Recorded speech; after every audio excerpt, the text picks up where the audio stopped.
Are Florida State fans ready for the big game against the Georgia Bulldogs? Well, today you get to talk about all your opportunities to discuss the players playing for the Noles and all the players that aren't. You are Locked On Seminoles, your daily podcast on the Florida State Seminoles, part of the Locked On Podcast Network. Your team every day.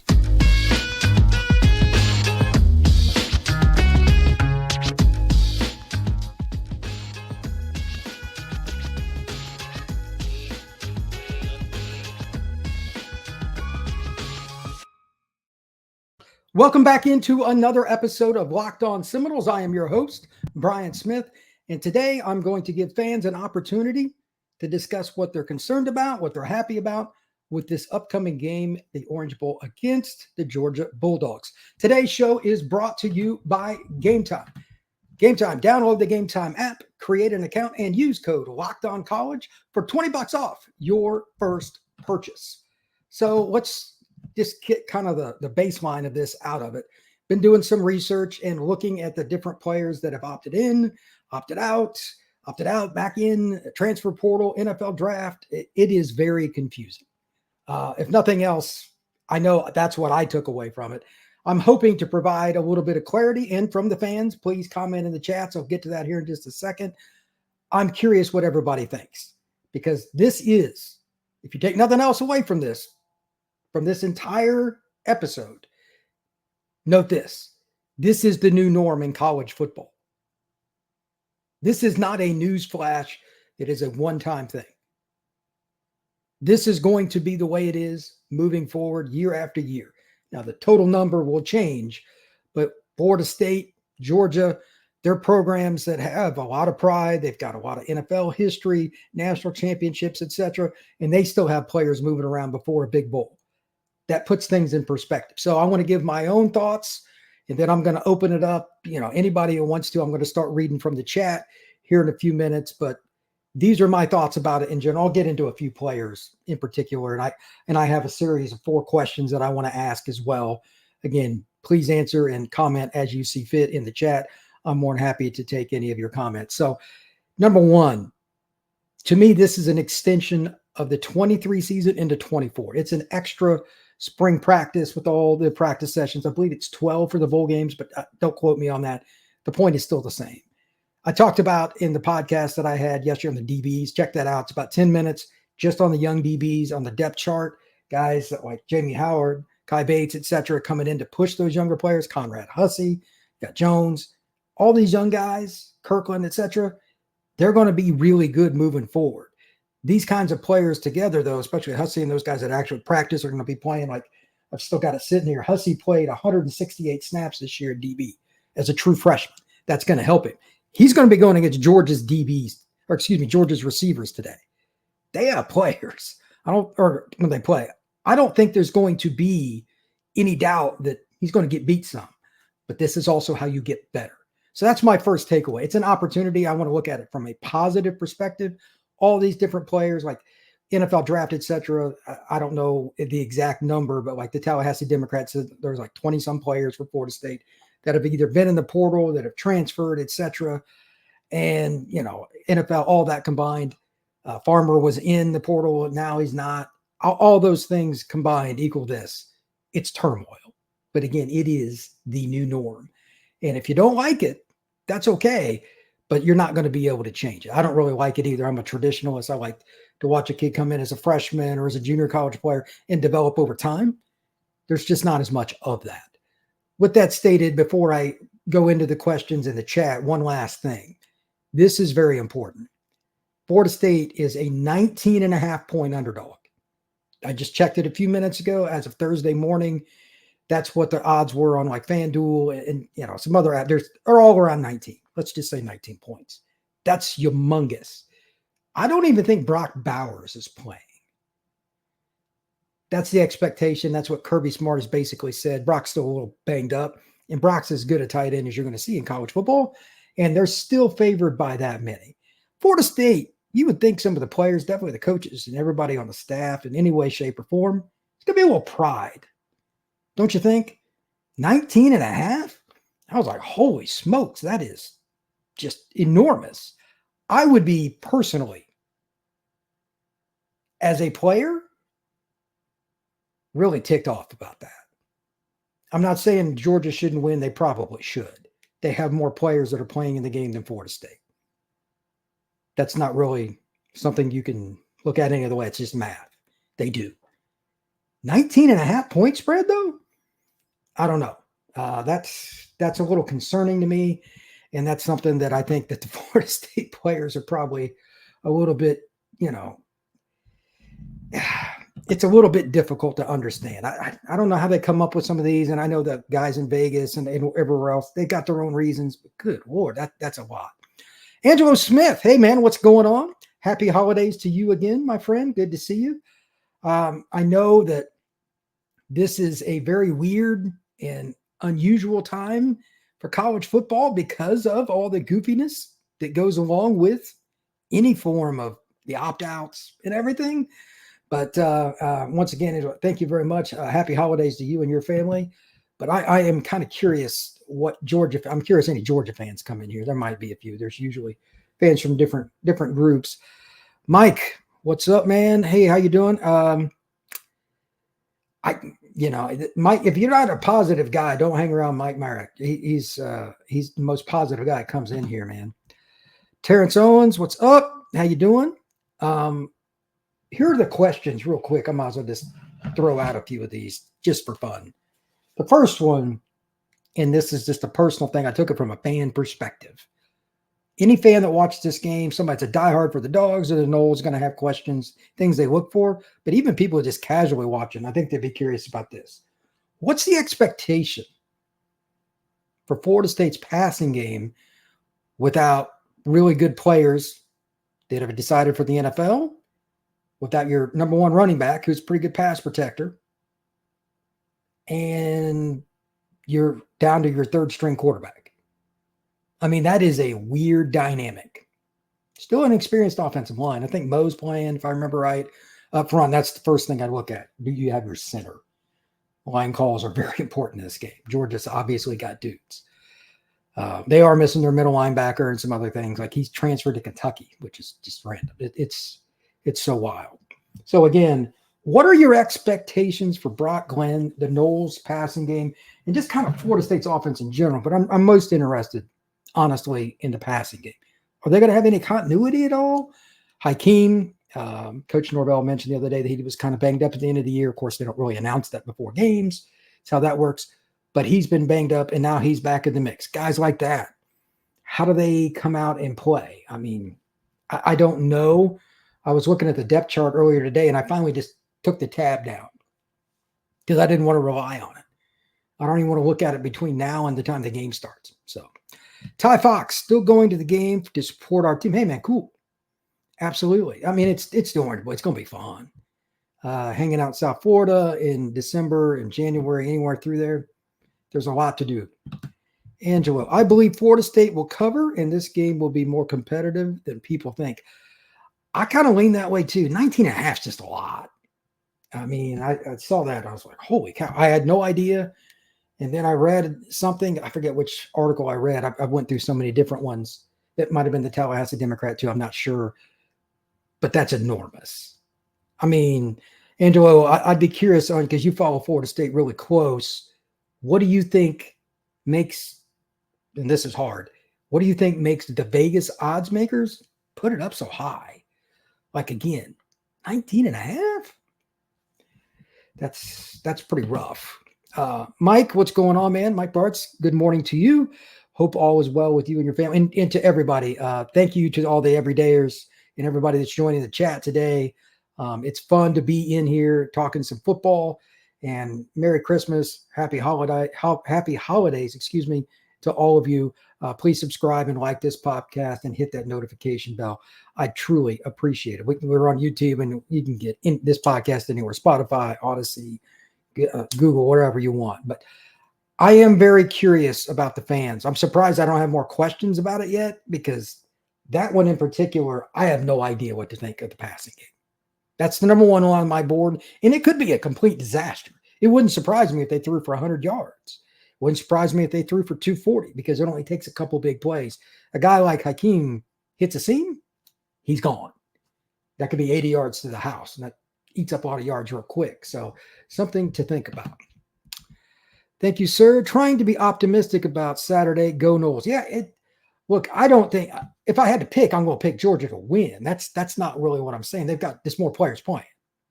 If anybody just thinks Florida State should win with a third-string quarterback, I'd love to hear your theory and the reasoning behind that. But at the same time, Carson Beck in Georgia averaged 483 yards, and they scored 60 touchdowns this year. That's a lot. That's a lot. So they average like 4.7 touchdowns a game. They can put it in the end zone. Angelo, true freshman at quarterback and how we struggled on offense. Yeah, that's what I'm asking, man. Like, I don't think that's going to go great, but I think the Florida State running game will be a little better than people think. And I also just believe in some of the guys they have at receiver, younger guys or not. They can run. Georgia's got guys missing on defense, and I've mentioned it already. I forget the guy's name, Dumas, Johnson, or whatever. Having your inside backer in that defense in particular is a nightmare for Kirby Smart and his guys. He's going to be a part of changing the line calls, how to get guys situated to flip-flop when teams go in motion. I don't know how much Norvell can use in this particular game. A lot of motions and checks beyond the first drive or so. They'll script some things that give Georgia some problems, but sustaining that over the course of 4 quarters is going to be pretty hard because you don't want to overcomplicate it and you end up with false starts, missed alignments, and running out of time on the play clock. Those things can happen, and then it frustrates a young quarterback. Norvell's not a dummy. He's not going to put his kid in the wrong spot. You know what I mean? So I'm curious about the true freshman struggling. I totally agree. I agree, Angela. Yeah, look, look, Deep, I agree with that. I don't know how you're going to struggle any more than you could against Georgia. It's a 3-4 defense, which is a pain to play against. You don't play against a lot of them. That's hard. 3-4, the outside linebackers impact the slants and some of the short routes a little bit differently, but they do come off the edge. They'll go like double eagle, which is a 50 defense. Both linebackers come. They did that a couple years ago against Bryce Young quite a bit to try to disrupt Alabama in the national title game, and it worked. There are different things they can do schematically just based on their formations that make it pretty interesting. King Spleen, excited for the future for my Noles. Any word on quarterback 1 for 24? I have no idea. Cam Ward and all that. I was misguided. I want to bring this up. I'm glad you brought that up here real quick. Cam Ward in any quarterback situation, I thought by the second they had to choose, that's just when they can enter the portal. The NFL draft is the 15th, I believe, give or take, each year from when a kid has to announce that I'm declaring early or I'm declaring, period, whatever. They have till then. These schools can't go down to the wire, Florida State included, because you can't miss on a guy on the last day and then not have anything and sitting there, if Norvell and those guys really want it. DJ Uiagalelei is the other guy that most people think, but maybe there's somebody else. I don't know. So that's a great question. And I honestly don't know what's going to happen with that. It's very frustrating to me because if I was thinking about it earlier, like, how long do you wait before you jump in and then you're just like, you know what? We're just going to take somebody because I'm not getting left with nothing. Norvell and his staff have to have that conversation in some capacity quite a few times between now and the time they do get a quarterback, and they don't have the leverage is unfortunately for them is the problem. So it is what it is. I hope they figure that out soon because it would make my life a lot better too. Speaking of making my life a little bit better, here's something that's a little bit better for y'all. Gametime. Download the Gametime app and check it out. If you want to go to the game, Florida State and Georgia, they got flash deals. They have last-minute ticket prices. They have opportunities for you to go on their app once you get there, and you can see where the seat would be that you're in to view the field. That's the case with games that are now or in the future, NBA, whatever it is. And you can also get concerts. You can go to an opera. You can go to all kinds of things through the Gametime app. It's not just for athletics. So make sure you check it out. Gametime app is easy to navigate. The first time I was on it, no lie, I was looking at a Florida State game. I forget which one it was, but it was like 30 seconds. It was one of the games last year.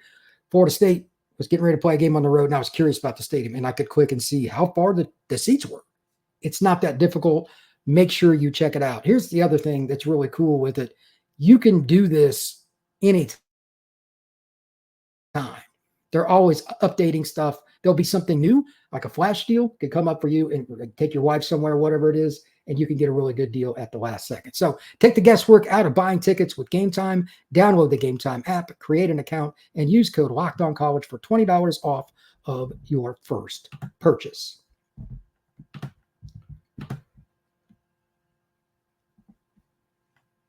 All right, let's talk a little bit about Florida State again in this game and kind of get back into the comments a little bit.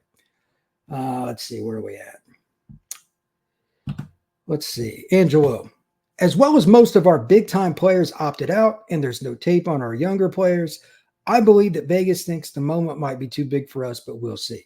To be honest, Angelo, that may be the case.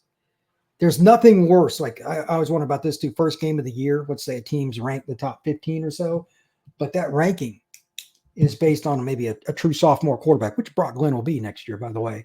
And they've got a key running back, really good recruit, but he didn't play much the year before, or maybe a left tackle that's a redshirt freshman. Those kind of things are guesses. They're guesses. Same thing for these bowl games now. I'm not a gambler per se, but I would be very leery putting my hard-earned money on the table with this kind of circumstance.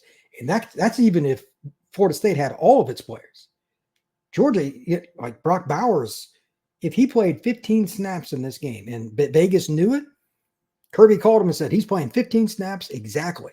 That would change the point spread. They don't know if he's playing at all. Probably not. But Brock is a different kind of guy, the way he's wired. How do we know? McConkey and all these other guys, when he's in the lineup, they're single covered more often than not. That changes the dynamics. And while Florida State has a lot of players that have gone to the draft or whatever, that makes your secondary wholeheartedly different when you don't have a demon like that to deal with. Nobody's guarding Brock Bowers one-on-one. There is not. So that's something to think about. Really good point by Angelo. Yeah, Vegas might think that the moment's too big for some of the younger guys. That really wouldn't shock me because it could be. It really could. Mike Bartz. I heard we signed a quarterback just waiting on the paperwork to get done. That could be. I have not heard that. But at this point in time, with all the rumors that go on, I wouldn't touch this with the 10-foot pole until a kid announced and the paperwork was done. What kids say verbally, especially on Twitter or on Instagram, etc., don't mean much to me. Coaching will definitely come into play on Saturday. Yeah. Can you imagine trying to dial up this whole scenario if you're Florida State? Third string quarterback who's a true freshman. We just lost our future NFL running back. He's declared for the National Football Draft. He's not going to play. That changes your pass blocking. Your O-line's been okay this year, but not as good as you'd hoped. You're losing multiple tight ends off the depth chart. Your top two receivers. You're an offensive guy. You're known as a play caller, a really high-level one. How do you scheme all that in one thing, and then it's Georgia lining up on the other side of the football? Good luck. That's hard. Andre Bugs. We need turnovers and special teams to have a chance to throw and fewer penalties so we can stay in the game. Go Noles. Yeah, this might be a traditional game looking at the overview. If Georgia is +1 even in turnovers, they're probably winning by double digits. Florida State needs to be +2. In special teams, if your punter or the tackling on special teams, if there was a game, or I just use this as an example, if the tackling was going to be elite in one game this year, Florida State versus Georgia would be a great one. You cannot give yards after contact and have straight up whiffs. Guys like McConkey in open space, whatever it is, no bueno. That is no good. Tony Jarrell, defense needs to stop drives and score as well. To be honest, that's a good point. If there's a chance for a scoop and score, Florida State needs to hit it. If there's a chance for Florida State to get a sack, you have to get Carson Beck, I'll talk about in a second, on the ground. Opportunities arise, take advantage. Offensively, the line needs to give the quarterback a chance, and Glenn needs to be mobile immediately and set the tone for the game. That's a good point. And there's 2 points to that for me. Well, 3. Making the first guy miss, extend the play. Making the first guy miss, and maybe there's just an opening. You're like, the heck with it. Here's an 8-yard gain for me. 2nd and 2 never goes out of style. Let's take off. And then 3rd, maybe there's some RPO game. I'm not sure how much they'll use, because if he gets hurt, who's the quarterback? You know what I mean? Like, what are they going to do? I don't think they're going to call Brock's number very much, but I could be wrong. He might run 4 or 5 times short yardage. Like, it's one thing for a quarterback sneak, but that'll be interesting.